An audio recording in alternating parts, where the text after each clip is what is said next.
My guest today is an actress who never imagined herself in front of the camera and yet found success with her very first film. Since then, she's played everything from a drug addict to an action heroine, winning awards along the way. So how did the child who once thought she was too shy to ever perform end up as one of China's hottest cinema attractions? Jing Chu was born in 1980 in Fujian province in China. She was sent to boarding school at the age of 13 to study art, a move that she's described as a liberating experience.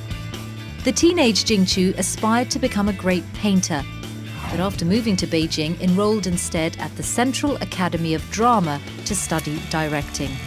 She emerged, though, as an actress, entering the international spotlight in 2005 with her debut film Peacock, which won the Silver Bear at the Berlin International Film Festival. In 2007, she starred in Rush Hour 3 with Jackie Chan. She's been named one of Asia's heroes by Time magazine. Jing Chu, welcome to Michelle Hussein Meets. Yeah, thank you. Very nice to be here. Thank you for being with us. Jing Chu, not many people have had the success that you had from your very first film. Did you dream of being an actress as a child? I never thought about becoming an actor because my personality was more shy and introverted. And I thought becoming an actor should be somebody who's very outgoing and just enjoy to be the center of attention, but I'm just the opposite. You've played some really tough roles in Night and Fog, for instance, where you're playing a battered wife. You've also played a drug addict. I mean, you haven't shied away from, you know, roles that are not only tough to play, but where you don't look glamorous, or, you know, you're not portrayed in the way that perhaps your fans might expect. I think those characters are really very real and strong. And it's great that you can get into other people's heart. And I do a lot of research as well. Just want to really play this very vivid image, let people see a real drug addict could be really scary. And during the interview, I realized a lot of people, they do drugs because they don't know. It can have such a serious result, and it's really, you couldn't quit. Well, one of the roles that I imagine you had more fun with was when you were in Rush Hour 3 with Jackie Chan. And he has actually contributed a video phone message for you for this program. She always liked to challenge. She can play lovely ladies and martial arts, kung fu actress, drug dealer.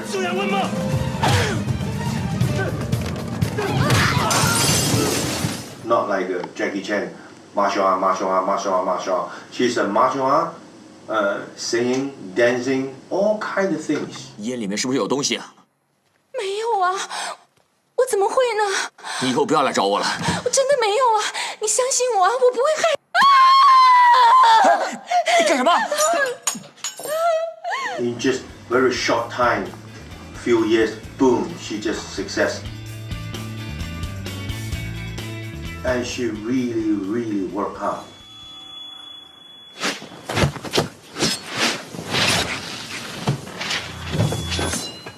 She's a beautiful girl.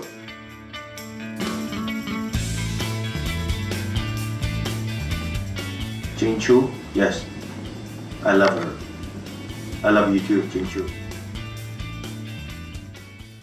What a lovely compliment from Jackie Chan. What was it like working with him? In China, we all call him 大哥. It means elder brother, right? So he was like an elder brother to me. And that was my first time shooting abroad for such a long time. It was 5 months in LA.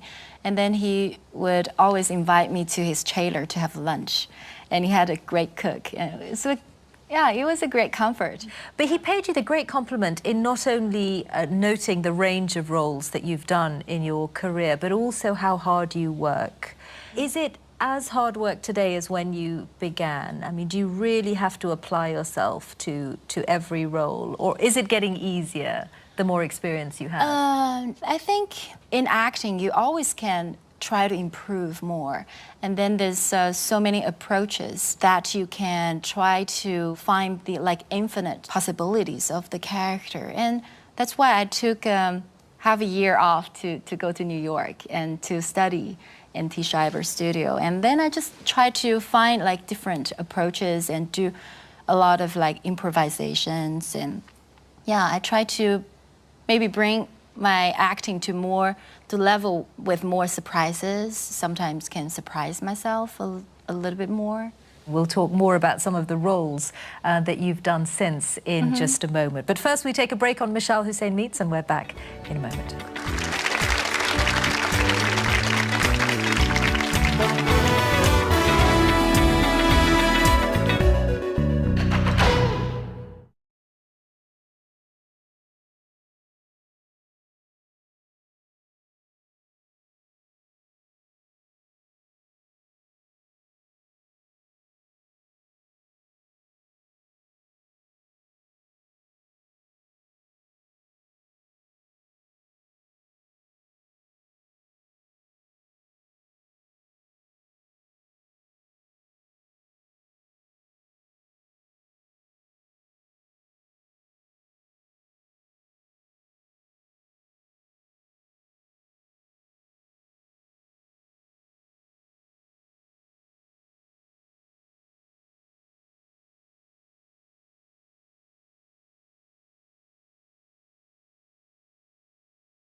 Michelle Hussein Meets with my guest today, award-winning Chinese actress Jing Chu. Jing Chu, take me back then to when you were growing up. You were a naughty child. You used to run away from school, is that right? Well, yeah, I never really liked schooling that much. Especially my mother is a teacher, and then I'm always just under her control. So I left home very early, like 13, and to the boarding school. That's to study art. And I remember, because I went to school like at very early age, and at least 2 years younger than the average. Well, why were you 2 years young when you went to school? Because my mother just wanted me to have an early education, and it's just maybe save some trouble. Just put me at a school and then as teacher to supervise me. I don't know. So you were actually, and that meant you were young all the way through your education? Yes. So were you even younger than your peers when you got to boarding school? Yes. Usually all my classmates were at least 15 when I was only 13. But I remember the first night at the boarding school, like all the roommates were crying in their bunk beds because they're just homesick. And I was just laughing. That's so great. Finally, I just get out of the control of my parents. So you weren't homesick at all, quite the opposite. Yeah, I think freedom is always just my priority until now. And did that desire for freedom continue through the rest of your education? You went to art school and then you ended up studying directing. Why directing? I don't know, maybe inside of me, I'm very, like, if I got a notion and I just want to do it immediately. But just very soon I realized my techniques were not really good enough to get into the art academy. So while I was figuring things out, I went to the film academy and then had some great lessons. We analyzed a lot of great movies and Western watched, movies? like Forrest Gump and a lot of Fellini's and Shawshank Redemption, Last Tango in Paris. There's a lot of great movies, and I never realized such good movies existed. Because you had never seen them No. when you were younger. But you No. were pretty sure at that stage that you didn't want to actually be in front of the camera. Is that right? No. I think maybe the turning point was the time I went to this drama academy, even though you're studying directing, but you have to do a lot of acting as well, because you have to act in your classmates' works. And I remember when I first went to the academy, I was considered to be a very bad actor. Because the first acting class we had to do a lot of exercises. Maybe a lot of you also done that. It's really embarrassing exercises. In front of all your classmates? And It's your like teachers? they just will make you lie on the floor and just meditate that you are a seed. And then it starts to rain and you have to grow. And then you have to just grow from the ground, and then you have leaves and full of blossoms and you have fruits, and you really have to grow like physically, not just in your mind. And did you think it was a waste of time, or just you couldn't see the point? By the time I couldn't. It's like, I didn't have any clue how to do it, and I just saw all my classmates were just growing around me. I just, wow, it's really, I don't know, I was so embarrassed. And later we have this animal section, which is more common. Like you have to imagine you are a bear or a snake, and then you have to make the movements and noises. It's like, oh my God. It just wasn't you. I couldn't convince myself to do it either. So it was like a nightmare to me. And I cried really hard after the class. I was just totally discouraged. But that led to a very serious result, because the following 2 years, just my classmates rarely asked me to perform in their work. So my acting score was rather poor. It's very poor. But I guess it didn't matter, because it wasn't what you wanted to do anyway. But what was the moment that actually made you properly try acting and then prove yourself? That was the time when this graduation play came along. And it was a Japanese play, and the character was really great. So all the girls in my class wanted to play the character. The teacher had to make a decision, like to hold a competition. So whoever got the highest number of votes will play the character. So I said, I want to try. And then I asked one of my classmates to direct a very small but touching scene. And it went really well, and some of the audience in my class cried. So I got the highest number of votes. Wow, it sounds like one of today's, TV shows where the audience gets to vote. Was it the competition element that got you hooked, or was it the actual role and the character? Because clearly it wasn't acting that made your heart miss a beat up to that point. It was because that's a great character. It's a very sad and beautiful story. It was a Japanese play, a beautiful story based on a fairy tale. For that character, you have to learn a lot of like singing and dancing, and it's a very sad character. You have to do a lot of monologues. And I still remember the first time when the stage lights are on me, and then I, not like now, I couldn't really see the audience. And it's like enter a magic world, and then you can hear the audience, they are breathing and laughing and weeping, and you just feel their existence. And I don't know, I just wish that moment could go on forever. Do you think there was a value in how hard your parents pushed you as a child in preparing you for this life? I mean, they were obviously quite tough with you.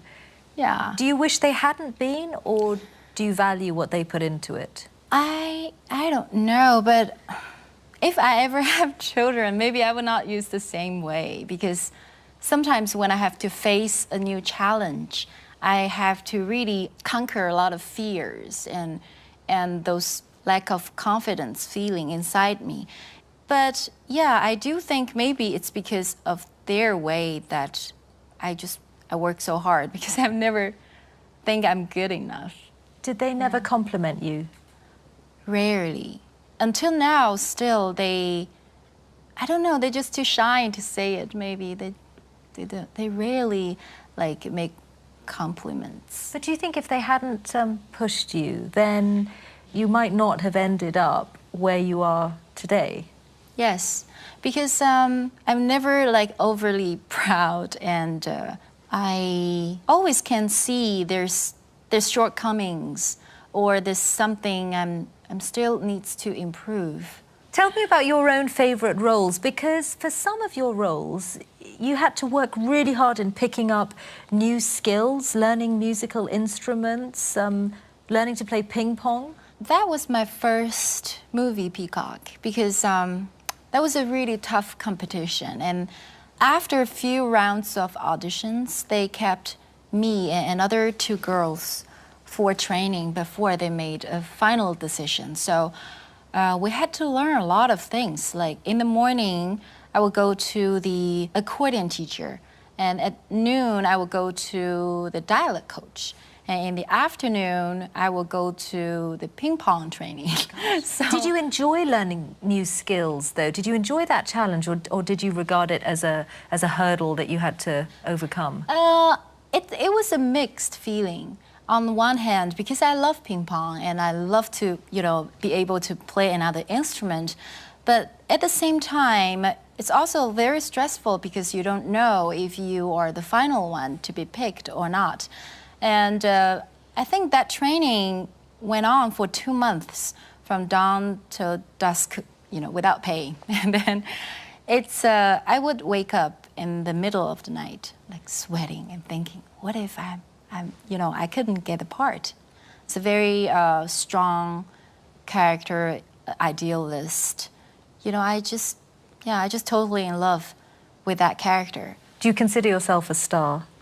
I more consider myself as an artist. But also, you need to be a star, because if you are considered to be a star, and then you might have box office, and then we'll have like better projects were looking for you. So you just need to find a balance. Well, let's see what questions our audience have for you. Lots of your fans are here to see the recording of the show. Let's go straight to you. Hi, Jing Chu. I'm Callista. I would like to ask you, what keeps you going or motivates you every day from each step of the way, from you going to boarding schools and till where you are today? I want to be independent. I want my freedom.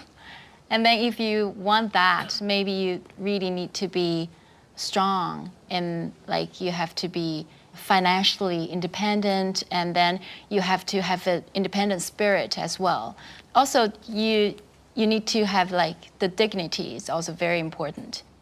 Do you see yourself as an ambassador for China, like some kind of cultural ambassador? I hope so.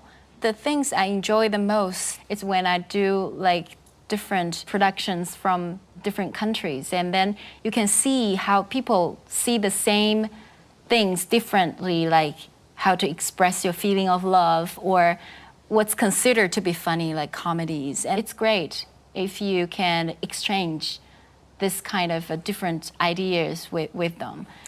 I think we have another question actually about differences in culture. Let's go to the lady there. Hi, I'm Natasha, and I just wanted to remark that actually I'm very impressed with your English.